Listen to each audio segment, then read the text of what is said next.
It's difficult to look back at SimCity without feeling a twinge of admiration. The very idea of building a functioning metropolis from the ground up, complete with infrastructure, population management, and the occasional natural catastrophe, sounds like something a local councillor might have nightmares about. But as a game, it was oddly compelling. Even on the humble Commodore 64, the core of Will Wright's city planning experiment found a way to thrive. Originally born from the map editing tools Wright used while working on Raid on Bungling Bay, the game took shape not as an afterthought, but as the main event. In fact, he famously admitted he preferred crafting the landscapes over bombing them, an insight that would ultimately give rise to one of the most influential game series of all time. By the time it arrived on the C64 in 1989, some months behind its fancier 16-bit counterparts, SimCity had already gained serious momentum.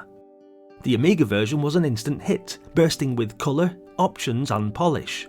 The C64 version, while significantly stripped back, managed to retain the same addictive gameplay loop that made the game famous, albeit with a more minimalist aesthetic and fewer thrills. Let's be honest, if you're coming to the Commodore 64 version expecting a fully featured simulation with every bell, whistle and tax ordinance, you're going to need to temper those expectations. There are no police stations to plonk down, no advisory screens to tell you what your residents think of your handiwork, and the budget options are, well, largely absent. You're given a fixed tax rate and little in the way of feedback beyond a few basic graphs and the occasional disgruntled silence from your invisible citizens. Yet somehow, it works. The core gameplay remains intact, and you designate zones for residential, industrial or commercial use, connect everything with roads, although sadly no railways in this version, and ensure power is supplied through carefully routed pylons from a central power station. As the population begins to rise and the dots on your map flicker with life, something clicks. There's an oddly satisfying rhythm to the whole affair, a kind of digital gardening if you will. One where you're constantly pruning, adjusting and nudging your growing city toward prosperity. There's no tutorial either, and no gentle hand to guide you. You're left to muddle your way through, which, depending on your outlook, is either liberating or mildly perplexing. First-timers may find the learning curve a little steep, particularly given the rather austere interface, but once you get a feel for the system, it becomes second nature. In fact, there's a peaceful quality to it all, not unlike tending a bonsai tree. It's slow, methodical, and rewards patience. Graphically, it's fair to say the C64 version keeps things modest. It's largely monochrome, and the sprites are more functional than flamboyant. But credit where it's due, as when your city starts to sprawl across the map, complete with industrial districts bleaching out progress, it does take on a sense of scale that feels satisfying. Yes, it's a little drab, but it reflects a kind of realism that suits the genre. Real cities are also layered with concrete, framed in steel, and backed up with traffic. Sound is similarly understated. No stirring themes or ambient city noise, just a handful of beeps and clicks to let you know the computer is still listening. It may not be immersive, but it doesn't get in the way either.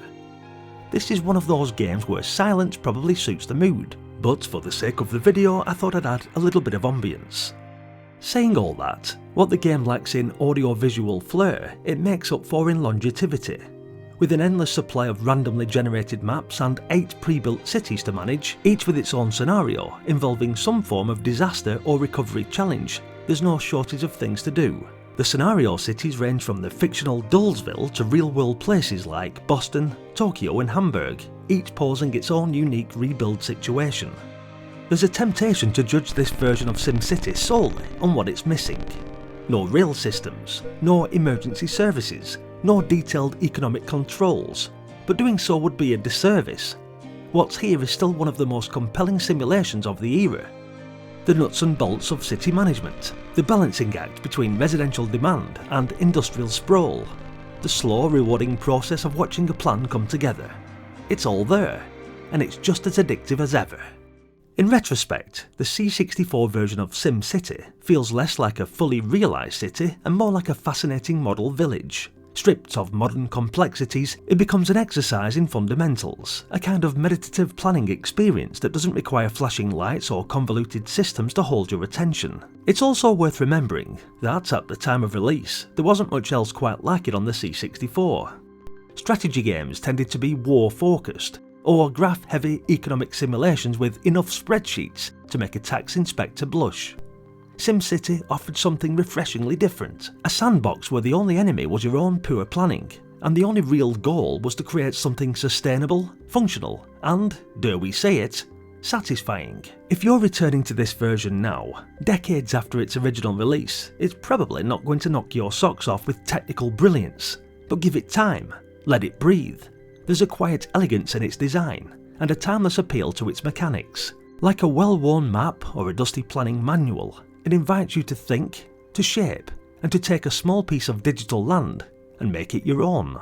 No explosions, no shootouts, just you, a blank slate, and the ever-present hum of progress. And that, in its own unassuming way, is what makes SimCity on the Commodore 64 still worth playing.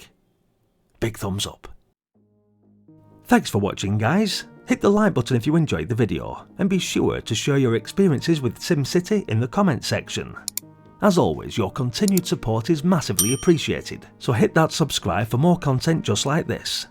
Check out the various playlists on the channel for more Commodore Amiga or Commodore 64 titles, and maybe stick around, as there's another one coming up right now. Hopefully. I'll see you all in the next one. Until then, bye for now.